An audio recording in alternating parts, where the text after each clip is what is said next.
নমস্কার, শেখর ঘোষ বলছি ভাগ্য বিচার ওয়ান চ্যানেল থেকে। সুধী দর্শকবৃন্দ, আপনারা অনেকেই কুষ্টি বিচার করেন, বিচার করে তার ফলাফল বর্ণনা করেন,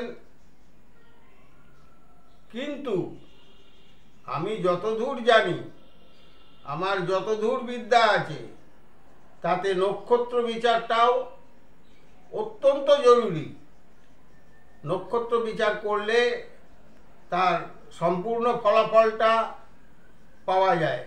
অনেকেই ছক কাটলেন, ছক কেটে একটা গ্রহগুলো কোন স্থানে আছে দেখে নিয়ে তার একটা বিচার করে দিলেন। এটা যে একদম নির্ভুল মানে ভুল তাও আমি বলছি না, তবে এর সাথে সাথে নক্ষত্র বিচারটাও করা উচিত। আজকাল প্রফেশনাল যুগ, তাই অত বেশি মাথা ঘামানো জ্যোতিষীদের পক্ষে সম্ভব হয় না। তবে আমি বলবো নক্ষত্র বিচারটা অবশ্যই করা উচিত। জাতকের কোন নক্ষত্রে জন্ম এবং তার কি কি ফল, খারাপ ফল হতে পারে, কি কি ভালো ফল হতে পারে, এগুলো আপনাকে জানতে হবে। প্রথমেই আসি অশ্বিনী নক্ষত্রের ক্ষেত্রে। অশ্বিনী হচ্ছে নক্ষত্র চক্রের প্রথম নক্ষত্র এবং অশ্বিনী নক্ষত্রে জন্মালে মানুষের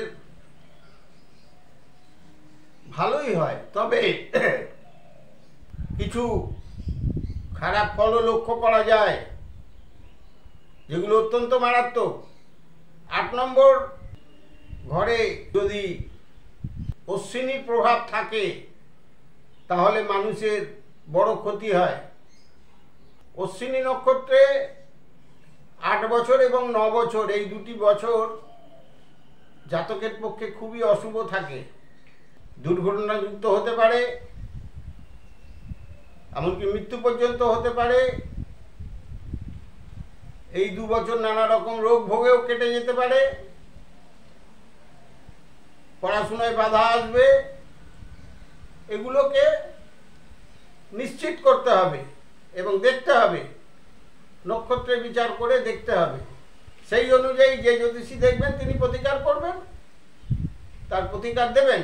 অশ্বিনী নক্ষত্রের ক্ষেত্রে অনেক রকমভাবে জাতককে কষ্ট পেতে হয়। শারীরিক কষ্ট, জ্বর হতে পারে, জল থেকে ভয় হতে পারে।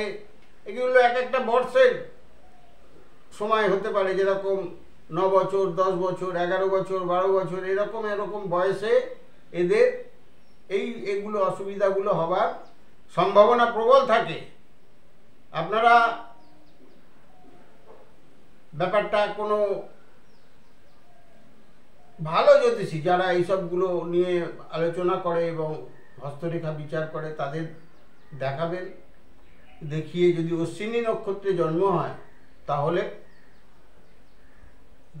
তবে এদের 25 বছর বয়সের পর, 25 বছর বয়সের পর কিন্তু এদের খুব ভালো যায়, খুব ভালো হয় এবং অর্থনৈতিকভাবে সচ্ছল থাকে, ভালো বিবাহ হয় এবং শারীরিক রোগ দুর্বলতাগুলো অনেক কমে যায়। তবে এর আগের যে পর্যায়গুলো সেগুলোকে ভালোভাবে সামলাতে হবে, না হলে কিন্তু হবে না। আমি তো আগেই বলেছি যে মৃত্যু ভয় পর্যন্ত আছে, জলে ভয় আছে। জল থেকে এদের সাবধান হতে হবে, মাঝে মাঝে জ্বর হবে।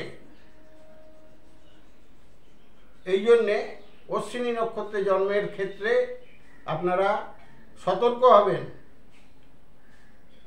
আজকে আমি অশ্বিনী নক্ষত্র নিয়ে বললাম, এর পরবর্তীকালে আরও অনেক নক্ষত্র নিয়ে বলবো। নমস্কার। আপনারা আমার চ্যানেলটিকে দয়া করে সাবস্ক্রাইব করবেন, যারা নতুন। যারা পুরনো তারা লাইক করবেন এবং কমেন্ট করবেন। কমেন্ট করে জানাবেন আমাকে, আমি জানলে বুঝতে পারবো যে আমি ভুল বলছি কি ঠিক বলছি। নমস্কার।